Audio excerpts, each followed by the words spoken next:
Hello and welcome back to another video. So today I am making something that has a love-hate relationship amongst a lot of folks, and that is hog chitlins. I am making hog chitlins and hog maw. I was not able to find these during Thanksgiving, so my local market having them available. I got a little bit over 4 pounds and they came pre-cleaned, so I decided to cook them now and not wait until Christmas. Now, do not just cook chitlins because it says pre-clean. Viewer discretion is advised, and I'm going to tell you why. Look, you clean your chitlins. Clean your chitlins 5, 6, 7, 8, 9, 10 times if you have to.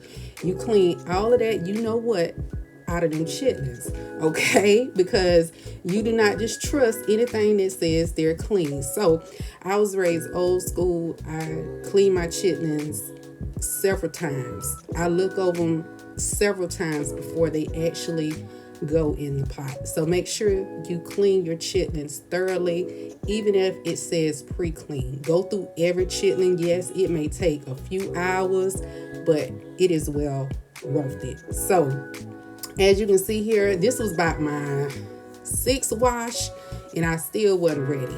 I'm adding a little vinegar and I'm going to keep that cycle going. So here it was clean to my liking. I had cleaned my whole chitlins and I had soaked it in some apple cider vinegar and some white vinegar, and I had it sitting for about 10 minutes, and I still went through every last one to make sure all the you know what was gone, okay?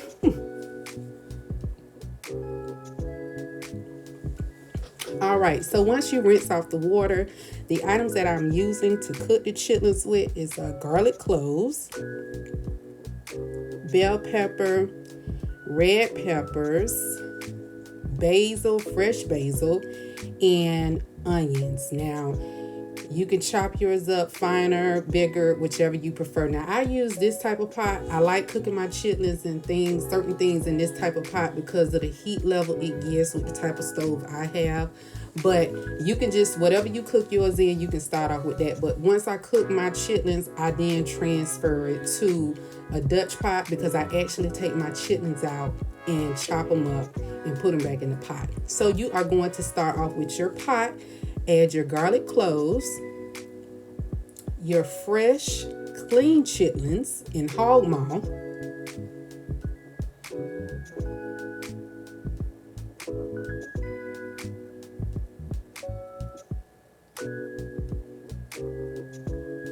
and after you add your fresh, clean hog chitlins, you are going to go in with 1/4 cup of white vinegar. You can use apple cider vinegar if that's what you have available, but I use white vinegar.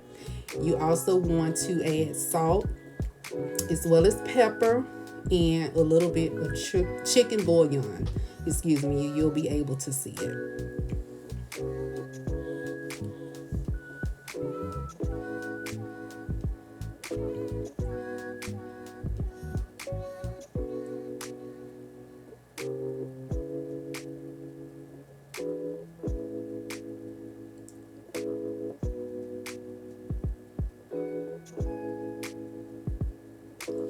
And also, while you're watching me place the seasonings in the pot, for my recipe, I do not start off by adding additional water to my chitlins. So the only thing you will see that I added was the 1/4 cup of vinegar. I do not add water. Later on, as it has boiled for a little bit over an hour and a half, then I would add about a 1/2 cup of water. But chitlins makes its own water, and I'll show you once we go into the next clip. You can add water if you want to, but for this particular recipe for mine, I do not start off by adding water. The chitlins, when the chitlins get on the stove and you turn, like my grandma say, that eye on, which is that stove on, the chitlins gonna make its own water. So you can add it now. You can add water if you want to and leave it alone. But I first let my chitlins boil with its own water that it's producing and making. And then I later on add some water, if that makes sense.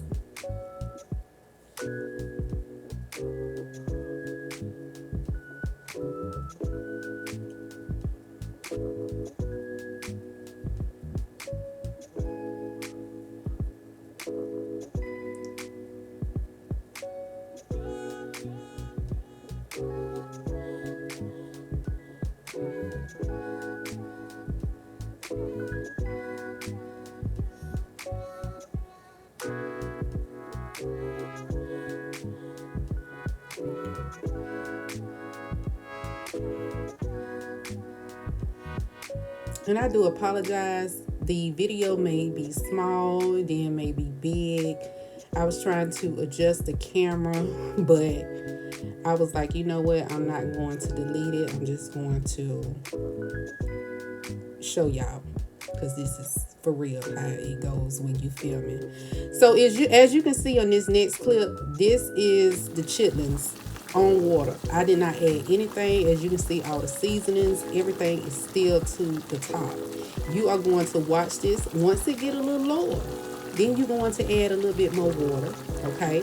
And then after it cooks, depending on how many pounds you cook, after it get absolutely tender, then you take the chitlins out, strain the chitlins out, get you a nice cutting board, cut the chitlins up so they'll be in nice good pieces, because don't nobody just want to eat just no whole long chitlin. And then that way you can put it back in the pot. But for me, I've transferred it into my Dutch pot. And after I boil it in this type of pot here. So I'll show you. So it is done. It is in the Dutch pot. They are delicious, flavorful, and ready to eat over some rice. I would like to thank you so much for watching my videos. To my old and my new subscribers, make sure you like, comment, and subscribe. And until next time, you have a blessed one.